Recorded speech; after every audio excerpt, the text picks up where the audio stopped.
Well, thank you, everyone, for tuning into our program today. You may know that Family Talk is a listener-supported program, and we remain on the air by your generosity, literally. If you can help us financially, we would certainly appreciate it. God's blessings to you all.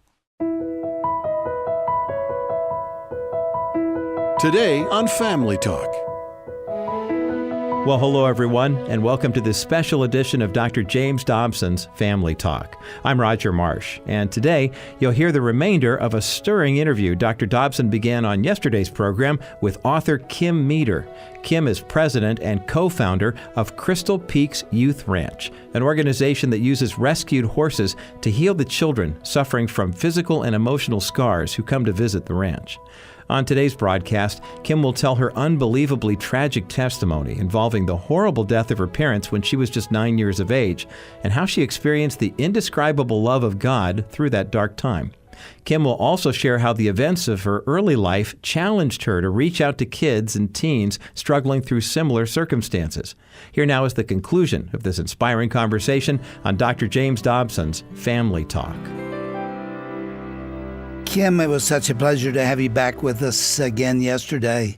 We talked at the beginning of the program last time that you have been coming to do this broadcast along with your husband, Troy, since 2004. Mm-hmm. And the message is just as fresh now as it was then. Mm-hmm. And the work that you're doing at Crystal Peaks Youth Ranch, which Shirley and I visited some years ago, is a beacon for wounded and broken children, teenagers, and even some adults, right? Yes. You started with almost no money, and you had a little ranch. It wasn't even a ranch. It was a rocky piece of ground, 9 acres, and you were trying to run this youth ranch, and horse therapy is what you call it, where horses somehow bond with broken children and broken teenagers.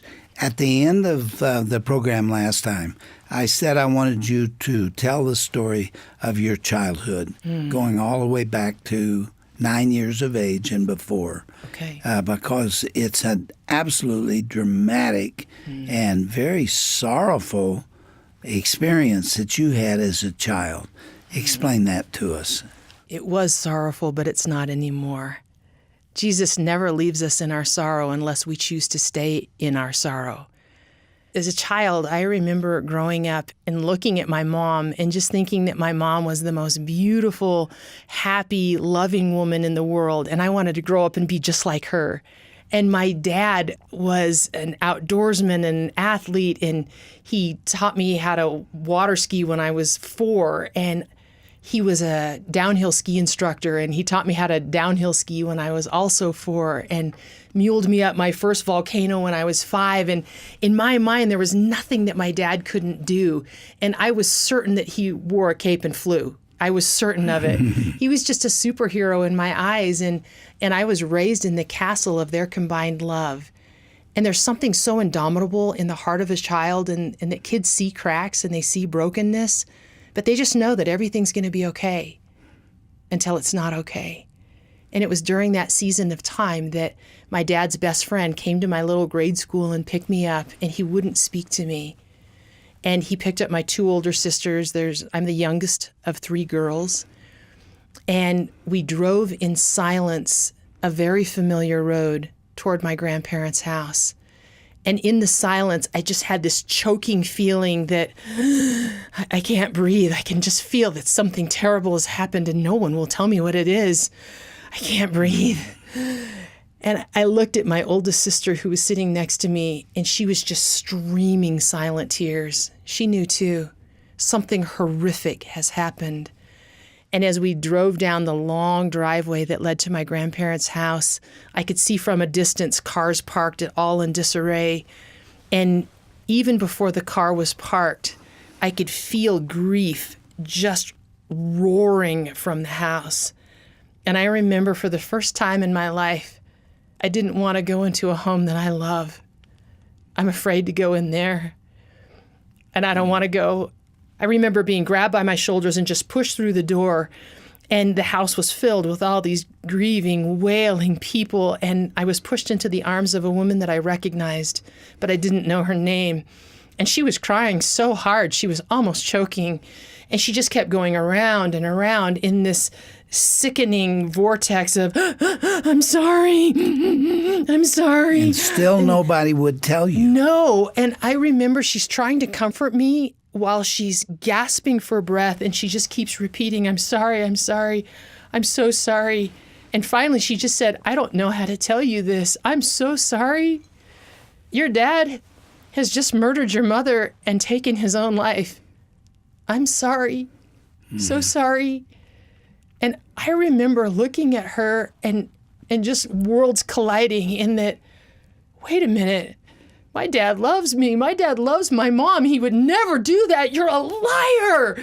And I just popped her in the chest and broke out of her arms and just ran out the back door in this child's effort to outrun the unthinkable, and just ran and ran and ran and ran until there was just nothing left inside. And it was even a short distance, and I had been running through an orchard that had just been plowed. It was in February, just days after Valentine's Day. All these cards of never-ending love just blown away. And I remember falling down in this soft, overturned dirt and grabbing handfuls of dirt in an effort to just hold on. If I can just hold on, it won't be true. And I was screaming and crying and gasping and inhaling dirt and retching and just writhing in the dirt. And I could hear like these animal sounds. And I didn't even recognize the sound of my own voice as I started to cry out, Jesus, help me. Jesus, help me. I don't even know you, but I know I need you. And what I now know is that the Lord of all creation dropped everything and came and knelt in the dirt beside a breaking child and took the hand that was reaching out to him. And my Jesus has never let go. I did not know the fullness of what had just happened, or verses like Romans 10:13 that says, everyone who calls on the name of the Lord will be saved. It doesn't matter who you are or what you were raised to believe or what culture you were taught. If you call on the name of Jesus, you will be saved. At that time in my life, I didn't even know who Jesus was. I only remember going to church twice. And all I knew about Jesus is I'm pretty sure he's the guy on the cross. But I can tell you with certainty, when your heart is being crushed by pain, it doesn't matter how we were raised or what we were taught to believe. We know intuitively to go to the one who made this heart, because we know he's the only one who can heal it. The love of Jesus Christ. What were the days like in the aftermath of the murder-suicide of your parents? You go to school the next few days, and did you feel absolutely lost, empty? All of the above. And anyone who has ever endured grief knows that it really isn't a day-by-day process. It's just a moment-by-moment process. We just take the next breath, and we take the next step, and we trust that Jesus is still Lord, and that what has rocked my world never rocks his. Did you get into a church? Not right away. No, it took us some time. I remember going to school, and I would sit in the bus, and it was a long ride home, over an hour, and I would just rock and stare at the door and just open the door, let me out, I've got to go. And I would run all the way down the driveway, straight through the front door, throwing stuff everywhere, out the back door, down the hill to where my little horse was, because I knew that for me at that time in my life that there was no better place to cry than on her neck. And she never said, wait a minute, stop. You're not pretty enough. You don't have the nice clothes. You don't have the right friends. You don't earn enough. You're not smart enough. There was never a rejection from her. All there was that raise of the head and the ears forward and, oh, there you are. I've been waiting for you.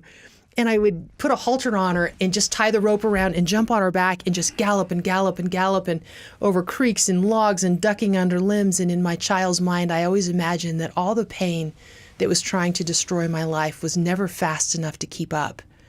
And it would always be that lost. is really the origin of the ministry that you have today. Straight up. That it was your horse that helped get you through that. You're now providing horses to help abused and broken children and teenagers get through their pain. It was through a horse that I came to know the love of Jesus Christ. How could that be, Kim? Just to be clear, I was not saved by a horse. I was saved by Jesus Christ on the back of a horse. And it was on the back of a horse that I felt safe. And in that safe presence is where the truth of God's word that I had been reading could find its way into my heart because I felt safe. And I couldn't have known then that that safety that I felt in the presence of a horse to know Jesus Christ was the blueprint of everything that he was calling to be in the future. I couldn't have known it then. My heart was still in pain, but he knew. And he calls us to trust him through our pain because there's always a purpose. And if we trust him long enough, we'll find it.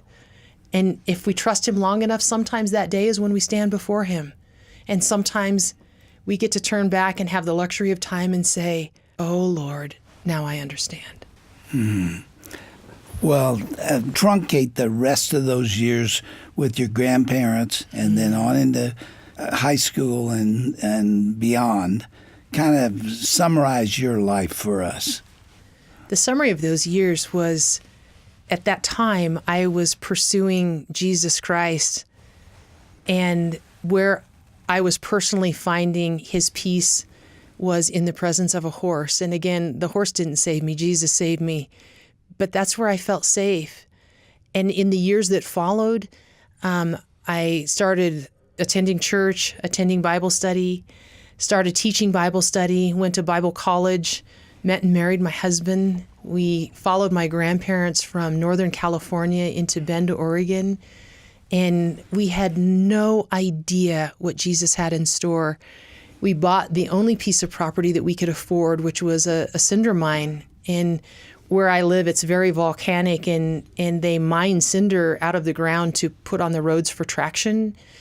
And we bought this demolition site. It was so destroyed that they couldn't even give it away. Nobody wanted it.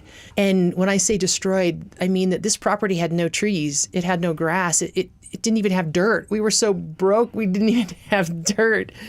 And we bought this piece of property because it had this beautiful view of the Cascade Mountain Range and nothing in between. And I couldn't stand on this demolished land and not look at those beautiful mountains and know, Jesus, you are still God. You are still in control. And I feel your presence in this place. And because of what you've done in this heart, I know that you can do the same thing in this land. And I don't know what you're going to do, but you do. And so, Lord, I just lay it at your feet and I give it all to you. And it wasn't a very good gift to kneel in this broken, gnarly cinder pit and give it back to the Lord. And yet I could just feel his pleasure in, that's my girl. That's my little girl. And she's trusting me not only with her heart, but with this land. Now you watch and see what I do because I am the God of loaves and fishes. And so I started going to all the adjoining ranches and asking them for anything organic to put on the floor of stone that would help grass to grow and plants to grow. And we started bringing all these things, hay and moldy hay, manure and stall shavings, and putting them over the floor of stone. And Troy was a landscape contractor at that time, and he started bringing home all these trees that were broken and the wrong type and the wrong shape and blocking people's view. And we started planting them in the floor of stone, having no idea what God was going to do. And during that time, I started volunteering at a horse ranch down the road. And every day I would leave after seeing such atrocity. Someone needs to do something. Someday this has got to change. And trust me, if you live long enough and you're listening to the Lord, someday will be today and someone will be you. And that day came, and I was moved to rescue 2 horses from that property. And we brought home 2 horses. One was missing a third of her body weight, over 300 pounds. If you did the math on yourself, you would die. And this was the first horse we rescued. And the second horse, I saw the former owner beat her so badly that he had to call a vet to come and sew up her face. My horse has an 8-inch scar between her eyes to this day. And those were the first 2 horses. You still have that horse? I still have her. Yes. The foundation, she's the fulcrum that started it all. And with that horse and with these broken horses and these broken trees and this broken property filled with this broken life, when given to Jesus Christ, he's the one who said, but what I see is beautiful and perfect. Watch me put all these broken pieces together like stained glass to become the perfect place to heal the hearts of broken children. And the kids started coming. These horses weren't even trained. They weren't rideable. They weren't strong enough. And these kids started coming, and we didn't even know them. We were volunteering in a youth group, and we'd shared with some of them that, oh, yeah, we rescued these 2 horses, and, you're welcome to come out anytime. And apparently they had told their friends and their friends and their friends, and pretty soon all these kids are coming, and they all look the same. Head down, eyes down. We heard that you guys had some horses that they needed some help, and can we help? Is it okay? And it was like they were asking to come and be accepted. I live in a state that has wild horses, and when horses are orphaned, they will follow a herd for weeks, and they will circle the herd, asking, will you receive me? Am I going to be safe in your presence? And these kids looked just like those orphan horses. I need a herd to belong to, and can I be safe in your presence? Will you accept me? And we just said, yes, come. And so the kids started coming. And in their efforts of making the horses better, we started seeing the children getting better. And they weren't coming for what they could get. The horses weren't strong enough. They weren't rideable. The kids were coming for what they could give.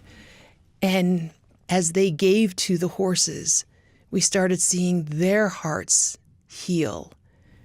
And in a way So you not only see children, teenagers, and others healed, yes, but it also heals the horses. Absolutely.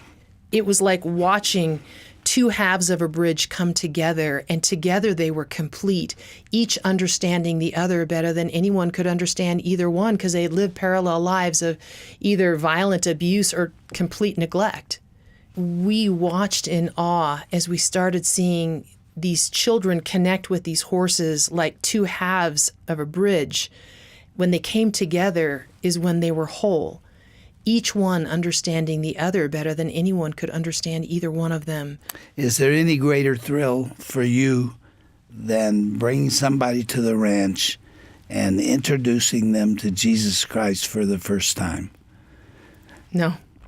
No. When we were there before, you did not have a church with 300 people who were attending. Do you remember in that was 2010? Correct. I don't know when all this came together, but it was after that, wasn't it? The fellowship has been growing steadily since that time. And maybe I should back up and say that what we do with horses, it really isn't therapy. It's just loving children with horses that are present and trusting Jesus Christ to meet them in their pain. Do you get those horses well? We have been involved in the rescue of more than 300 horses, and any horse person will know that out of 10 horses that have been violently abused, a couple will become good children's horses. And the rest of them we find safe, suitable homes for them where they can live their days in peace and in freedom. How many horses do you have on the ranch? Today we have 32. And the number fluctuates depending on our rescues. How do you feed them all? How do you care for them all? We trust Jesus that he has never let Crystal Peaks Youth Ranch down. We trust Jesus. He provides in the most crazy, amazing ways. And he's done it for over 22 years. And so we just know that no matter what happens, he's got it. He's got us. We're in good hands. Kim, you have a glow in your face. Can you explain it? your cheeks glow because there's something inside of you that is radiating the love of Christ, isn't it? The only way that I can answer that is that when Jesus rose again and he met with the disciples, he told them, it's better for you that I go because I'm sending the Comforter. And he's going to be not only with you, he's going to be in you. Trust me, it's better that I go. And what I feel and what I know fills this heart is the presence of the Holy Spirit and every good, powerful, beautiful, loving, joyful thing that he embodies, I have access to. And that wellspring is unquenchable, that I can never pour out more of Jesus' love. It's an unquenchable, unstoppable source that all believers can tap into every minute of every day. And I'm just learning how to carry his presence in this little vessel wherever he calls me to go, everything that he is. What's the future of Crystal Peaks Youth Ranch? I've been asked that question many times, and as the ranch grows, now from 9 acres of rock pit to over 100 acres of rock pit and farmland and fields and buildings and arenas and cattle programs and gardens, what I have learned in the last 22 years, if I were to answer that question, it would be far too small. I'm just going to follow Jesus wherever he leads because he's the only one who knows the way. Beautiful reply. Thanks for coming again to be with us. I will invite you back. Will you come? I would be so honored. And bring Troy. I would be so honored. We want to keep up with the ranch and know how you're doing. Yes, and again, if, Family Talk is a nonprofit organization that lives by the grace of God and the generosity of his people. But in that environment, when I could be and probably should be asking people to support this ministry, I ask them also to think of supporting you and what you're doing, because I believe in this relationship between a broken child and a broken horse. Why that works, I don't know, but I saw it. I was there. I rode Troy's personal horse. Yes. It was a special thing to be there, and I wanted to prosper. Blessings to you, Kim. Thank you so much. Take our regards back to Troy. Always. And to the rest of your staff. They love you. We all do. And you've got a new book coming out. We'll close with that. What's the title of it? Encountering Our Wild God. Now, that is an odd title. Encountering Our Wild God. That almost sounds sacrilegious. What do you mean by it? What I mean by it is that everything that he is cannot be contained by the understanding of men. His love is so big and so vast and so powerful, we cannot contain it in what we think or understand, but we can experience it. And that is the call of his wild, that nothing that man is can contain anything that God is. And by wild, I mean beautiful, powerful, awe-inspiring. Taste and see. Taste and see. Taste and see. Yes. Thank you, Kim. Thank you.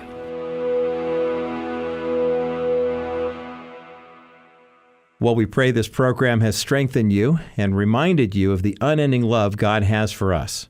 If you'd like more information about Crystal Peaks Youth Ranch, by the way, go to drjamesdobson.org and click on today's broadcast page. There you'll get information about Kim Meeder's upcoming book called Encountering Our Wild God. You'll also learn information about how you can support Crystal Peaks Youth Ranch financially. Find all of that information on our broadcast tab today at drjamesdobson.org. We also urge you to call Family Talk's listener feedback line and let us know how much this program has impacted you and your family, or any of our other past broadcasts for that matter. The toll-free number is 844-823-2669. That's 844-823-2669. You can also email your comments at feedback@myfamilytalk.com. That's the word feedback@myfamilytalk.com.